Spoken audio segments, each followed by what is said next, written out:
Bom dia. Nós estamos muito felizes para começar esse novo ano, 2017. No ano passado nós celebramos 30 anos de escola cristã. E eu sou filho de um homem, John Walker, que deu as ideias centrais sobre as quais a escola cristã é baseada. 30 anos atrás ele deu as ideias.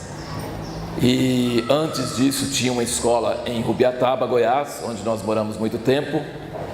E antes disso ele praticou esses princípios com 6 filhos. Eu tenho uma irmã e 2 irmãos mais velhos e 2 irmãos mais novos. Éramos 6.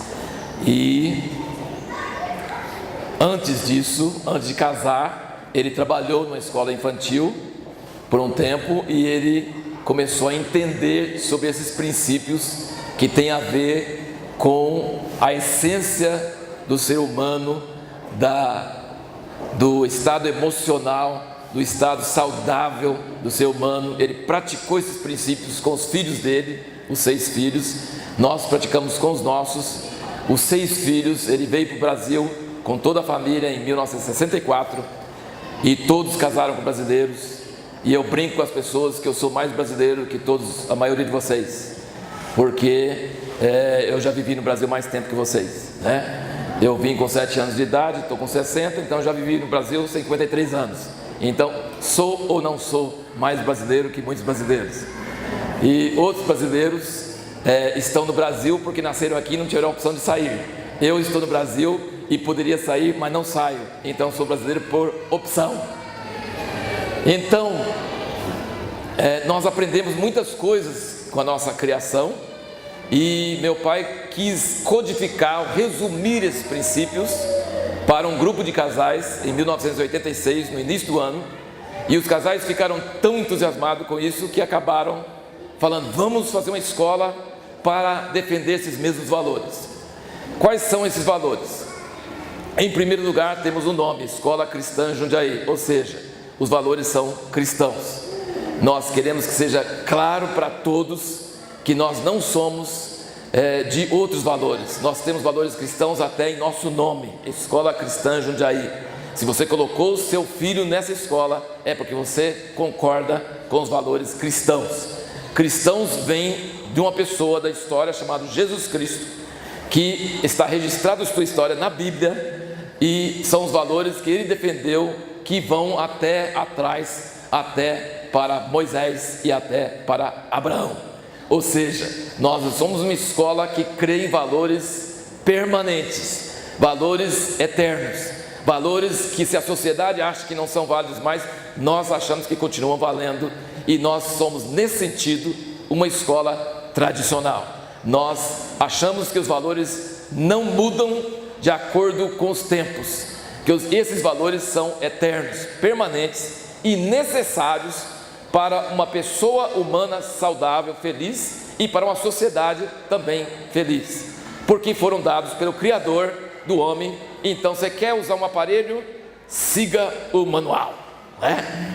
Então, só que dentro desse contexto existem alguns limitadores. Meu pai foi muito claro sobre isso, né? Nosso lema, que até as crianças estavam cantando aqui: informar a mente e formar o caráter. Meu pai que fez esse lema.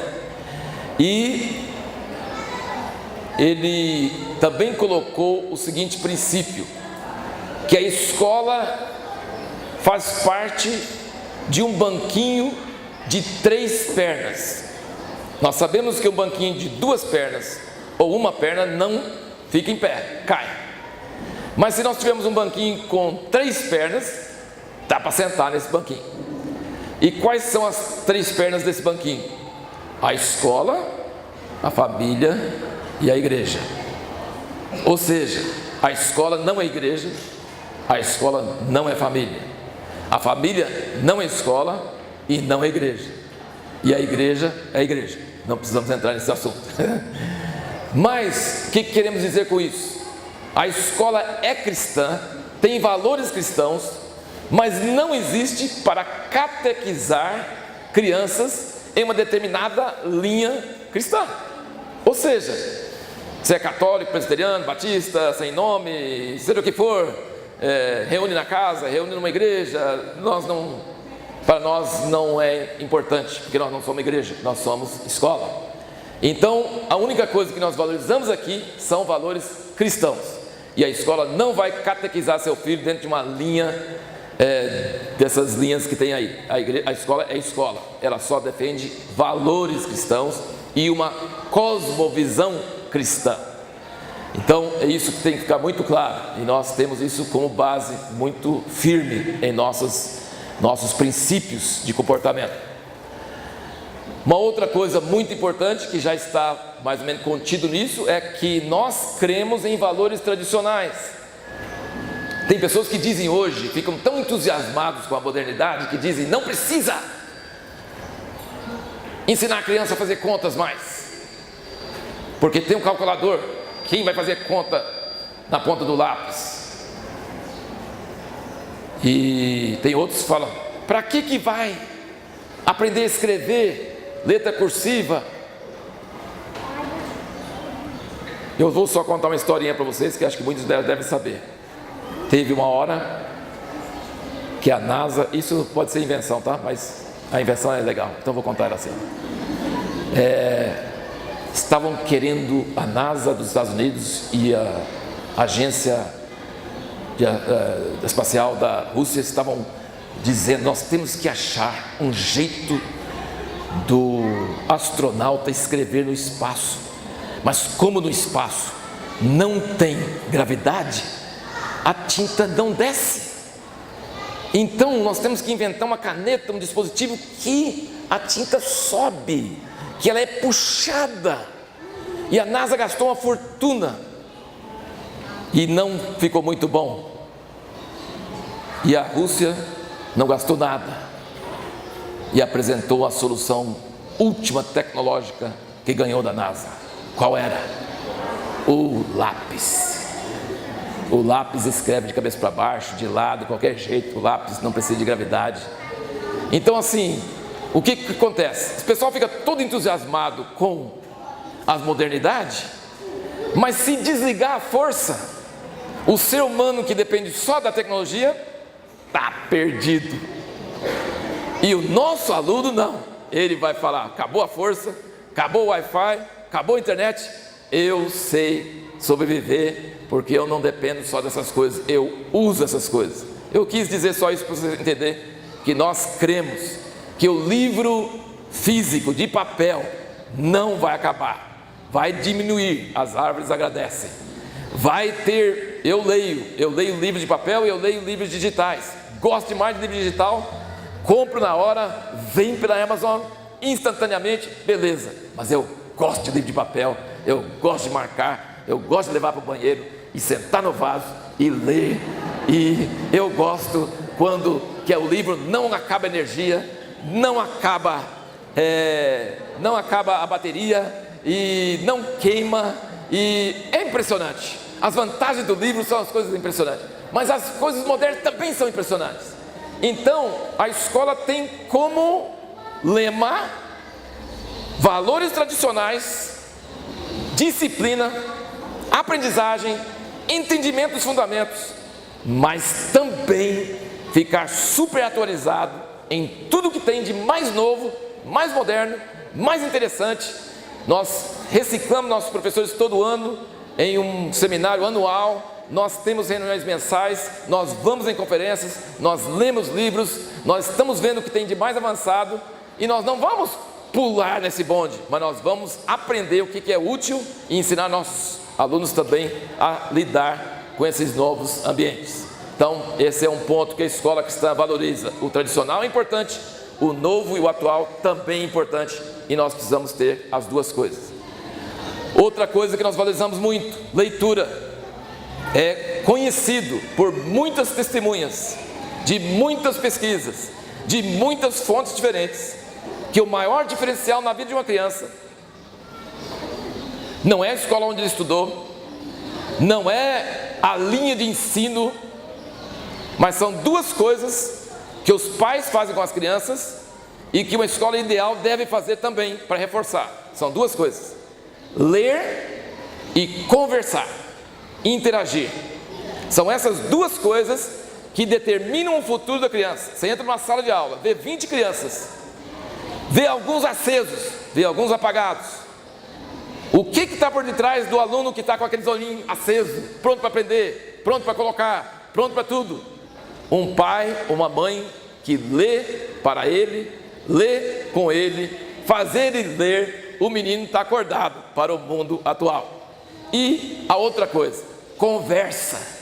Não deixa a criança só na frente da internet, da televisão, das outras coisas, ou com os amiguinhos. Conversa, senta na mesa, senta na sala, conversa. Não coisinha de criança, conversa como pessoa. Isso muda o futuro da criança. Essas duas coisas. Só essas duas coisas. Se fizer essas duas coisas, você já mudou a vida do seu filho permanentemente. E nós temos um exemplo étnico, histórico, que é o povo judeu. O povo judeu é um povozinho pequenininho, menos que as grandes São Paulo. A população judaica mundial é menos, deve ter uns 18 milhões de pessoas, e grande São Paulo deve ter 21, 22. Porém, o número de prêmios Nobel que esse povinho tem é quase metade do que todos os outros povos do mundo todo, para toda a história. Por quê? Porque desde antigamente eles leem. 12 anos de idade ele tem que ler. Antes que tinha gráfica, antes que tinha livros, eles tinham que ler. Para ele passar a ser homem, com 13 anos, ele tinha que ter decorado, lido, cantado. E a outra coisa, eles são ensinados a perguntar. Toda Páscoa, todo sábado, o mais novo da família tem que chegar lá e falar: pai, por que aconteceu isso? Ele é incentivado a fazer perguntas, ele é incentivado a conversa. E essas duas coisas mudam a história de um povo, de uma cultura e de uma criança. Então são essas coisas que são muito importantes vocês entenderem em nossa sociedade cheia de tecnologia e pouco tempo, e estressado e correndo atrás de coisas. Não é de dinheiro ou de passeio que seu filho mais precisa. Ele precisa de você conversando, você lendo, você incentivando a ler. Meu pai tinha um problema sério com a gente. Ele tinha que proibir a gente de ler. Está lendo demais, vai trabalhar, vai fazer seus deveres. A gente lia demais, tinha que proibir. De tanto que era viciado em ler, que ele tinha que proibir. Imagina, o que a gente recebia de presente de aniversário? Livros.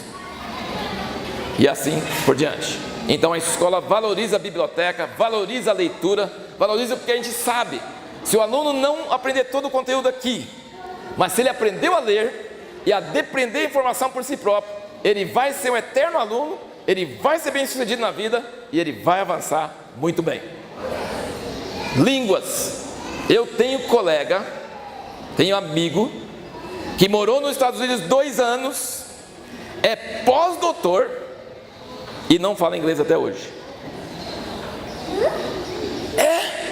Você já pensou? Você estuda aqui, não vai ser seu caso. Eu canso de ver profissionais, amigos meus que fizeram mestrado, fizeram doutorado, fizeram coisa. A coisa que mais me falta é saber inglês, é saber espanhol. E agora, depois de velho, vou ter que aprender isso. Gente, ninguém merece, tá? Eu vim ao Brasil com 7 anos, fui colocado de cara numa sala de aula de 2º ano. Eu não sabia uma palavra em português, os meninos não sabiam uma palavra em inglês, e eu tive que me virar. E me virei e estou aqui com vocês. Ou quer dizer, é possível você aprender uma língua estrangeira sem sotaque, tranquilo, se você for novinho. Se você passar dos 7, 8 anos, você pode aprender também, com sotaque. E se você for mais velho, talvez você aprenda, talvez não. E você tem muito mais o que fazer do que ficar estudando língua. Então, entrei em nossas salas essa semana, as 8 salas do Fundamental 2, mas seus filhos estão caminhando para lá. E inclusive, eu falei assim, vou entrar aqui e eu vou assustar esses meninos, para eles sentirem a necessidade de estudar, e vou falar inglês rápido, eu vou falar vocabulário complicado, e vou assim, E depois eu vou falar em português e explicar sobre a necessidade. Mas qual a minha decepção? Eles entenderam tudo. No 6º ano, eu falei, no 6º ano não vai. Perguntei, gente, precisa arrumar algum jeito sim, vocês estão, eu não posso falar nada em inglês agora em segredo, precisam saber tudo. Então assim, nosso alvo há alguns anos já é desde o berçário, desde o inicial, ir acostumando com essas duas línguas, inglês e espanhol, para que quando terminar no 9º ano e passar para o ensino médio, a criança já não tenha dificuldade, ela vai avançar no ensino médio em vocabulário, em gramática, em outras coisas, mas ela já tenha uma certa fluência. E para isso nós temos uma prova chamada TOEFL, que é reconhecido internacionalmente. A gente sempre queria um jeito de averiguar isso externamente, agora achamos, há alguns anos já.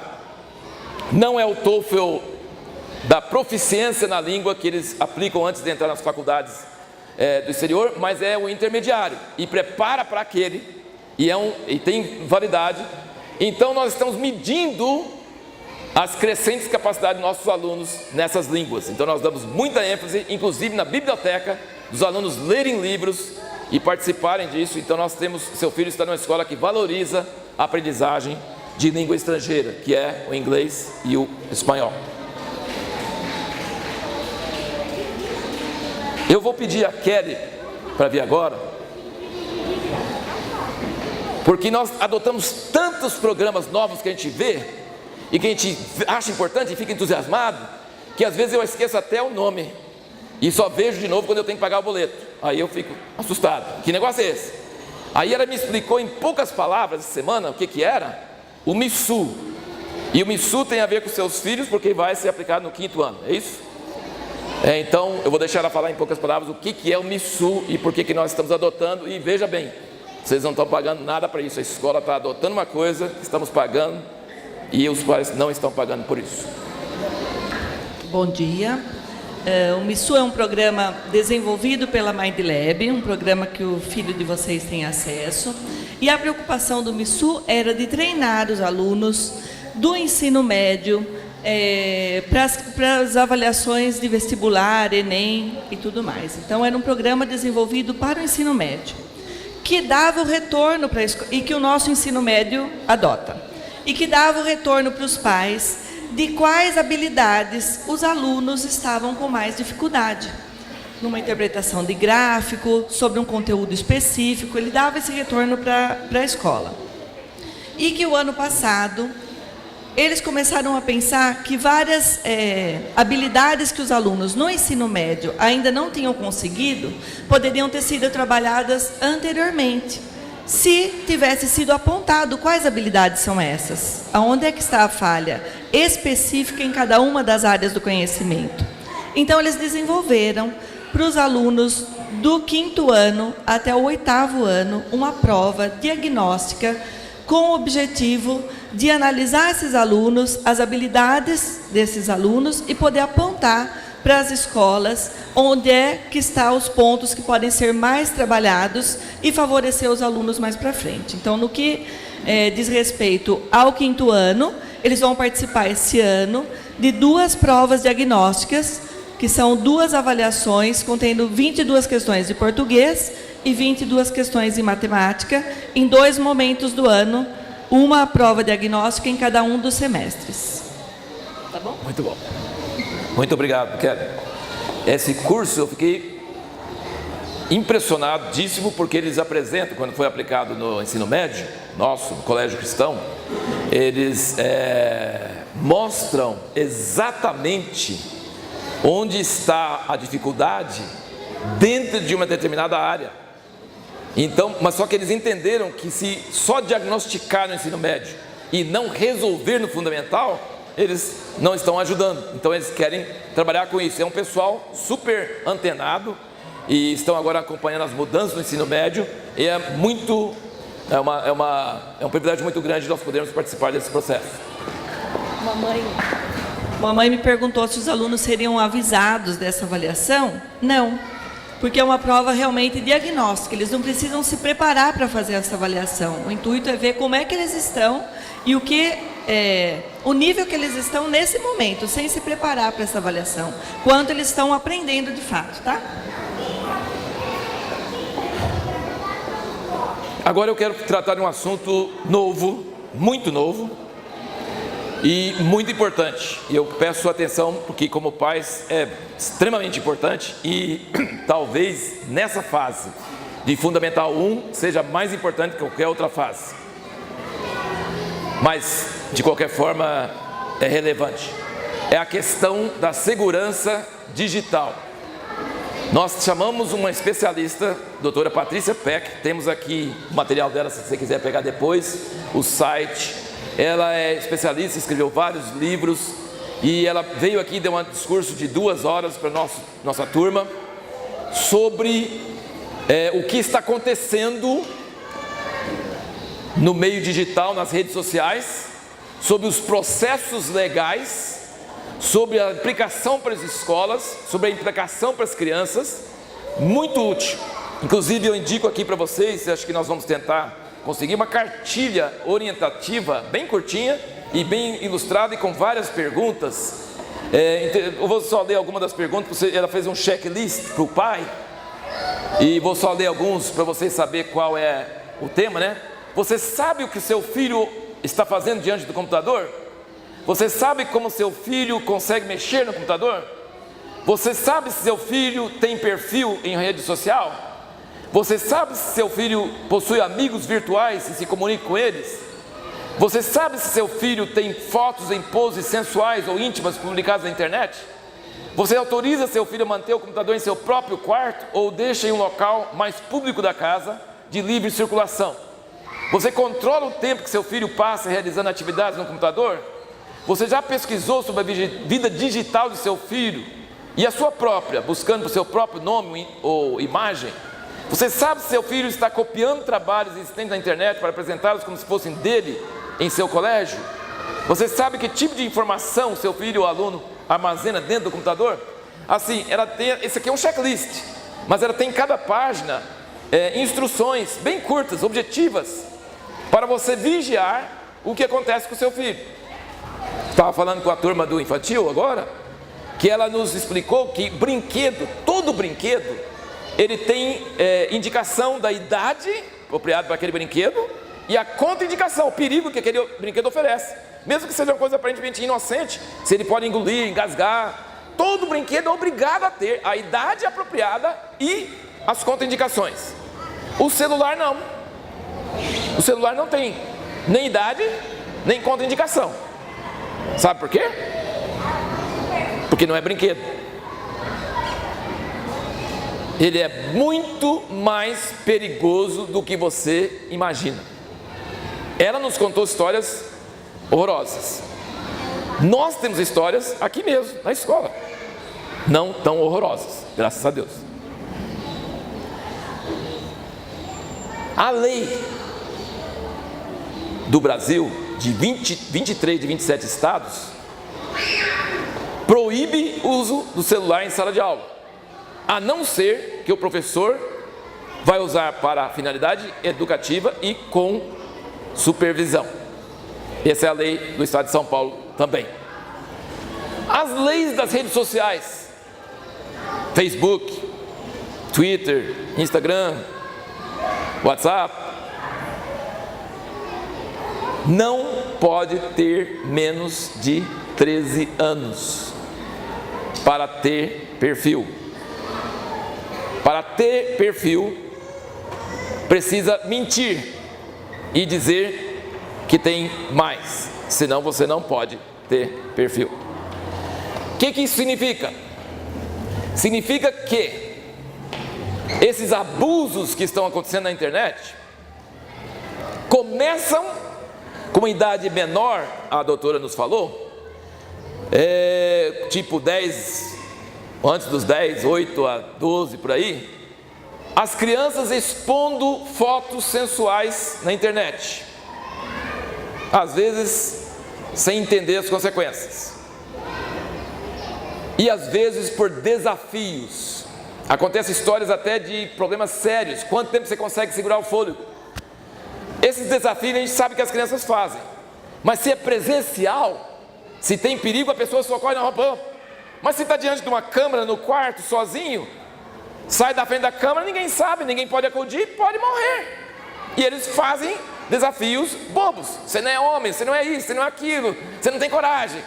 Nós sabemos que adolescente, criança é assim mesmo.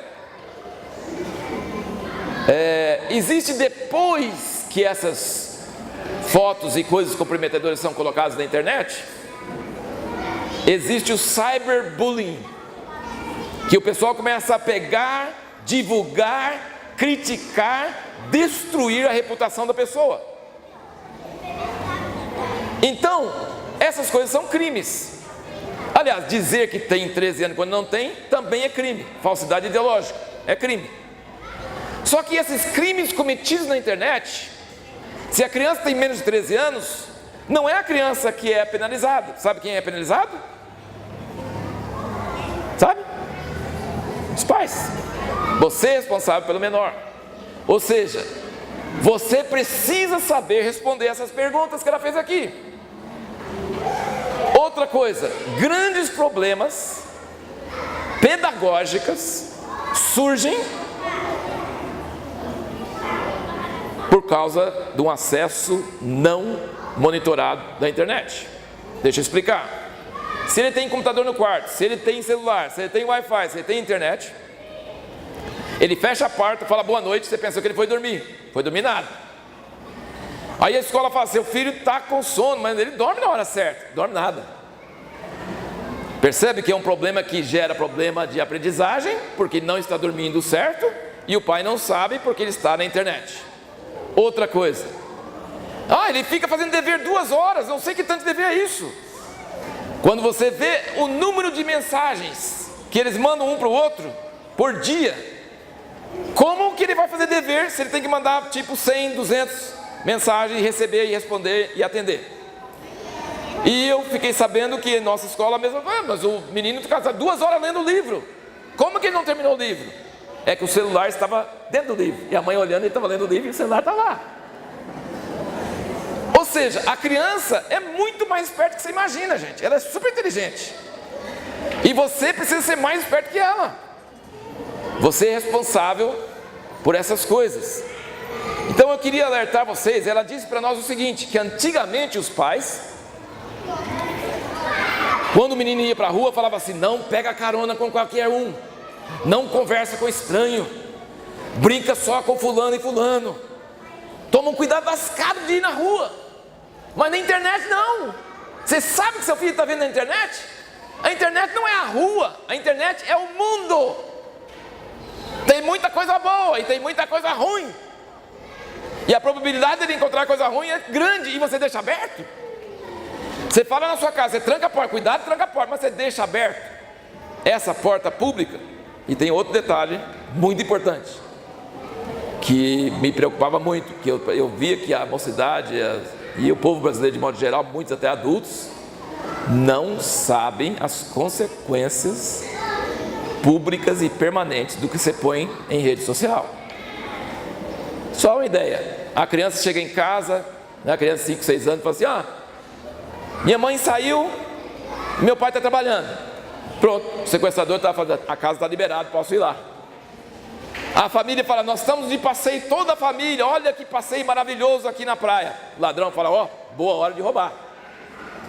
Você bota umas coisas comprometedoras, e é sabido de todo mundo, que um futuro empregador fala assim, não emprega fulano de tal, não, porque tem isso aqui, tem isso aqui, tem isso aqui.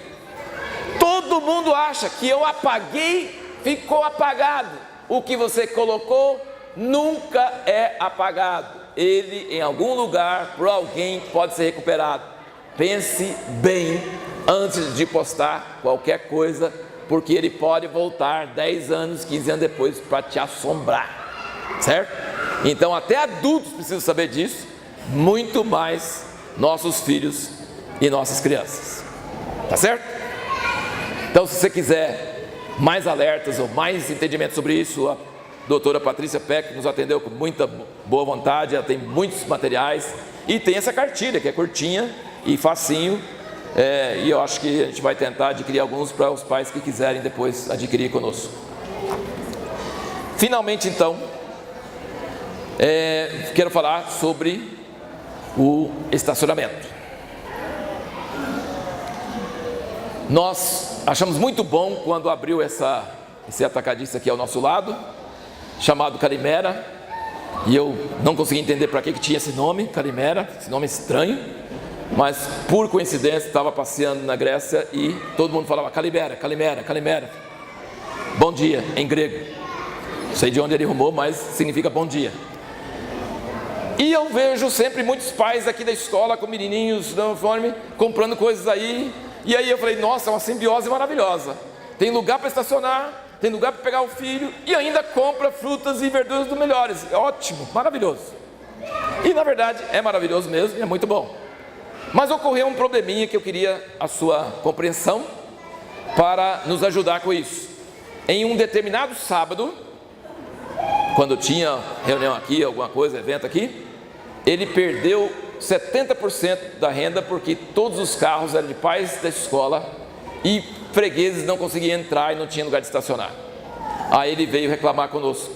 Isso aí, falei, puxa, não queria pôr cancela, não queria burocratizar esse negócio, mas sábado é o dia que o pessoal mais compra e estava tudo tomado com o carro da escola.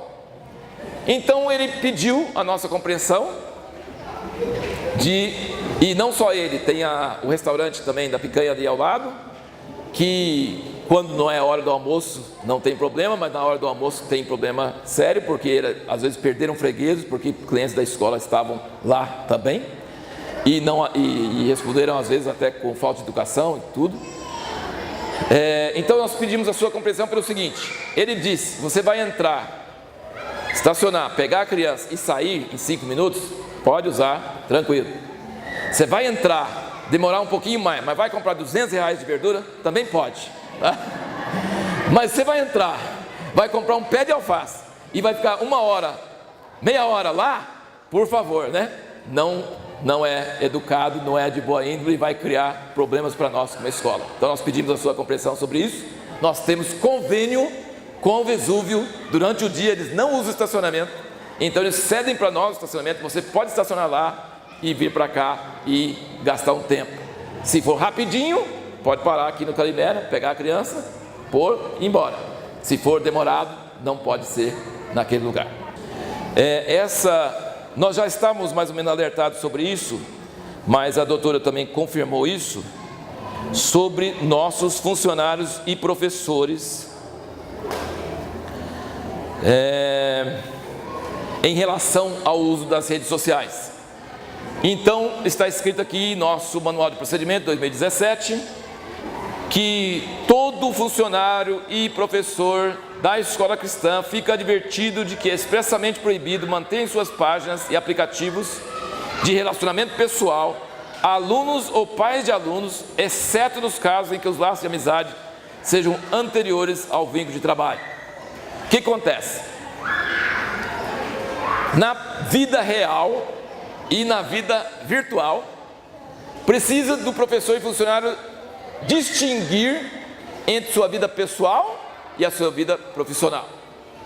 Se um professor ou funcionário da escola é parte de um grupo de WhatsApp, ou parte de uma página de Facebook, de uma página pessoal de Facebook ou qualquer coisa assim, e não fala nada, e não opina nada, e não escreve nada, mas acontece um caso de cyberbullying, acontece de discriminação racial, acontece algum absurdo ali, e ela não disse nada, não falou nada, não fez nada, a escola é responsabilizada, porque quem cala consente, essa é a lei. Então, para evitar essa confusão, nós orientamos nossos funcionários e professores para não ter alunos ou pais de alunos em suas páginas pessoais. Podem comunicar pela página oficial da escola, pelo ClassApp, que é o aplicativo indicado para isso, que é algo público, não é pessoal, é profissional, certo? Então assim, se algum dos nossos funcionários ou professores sair de algum grupo ou sair de alguma coisa, não pense que está com raiva de ninguém não, tá? Ele simplesmente está obedecendo a ordem da escola, tá bom? É só para orientar isso, para você não estranhar, porque enquanto for professor da escola, é importante manter essas duas áreas distintas. A vida pessoal e a vida profissional precisam ser bem distintas.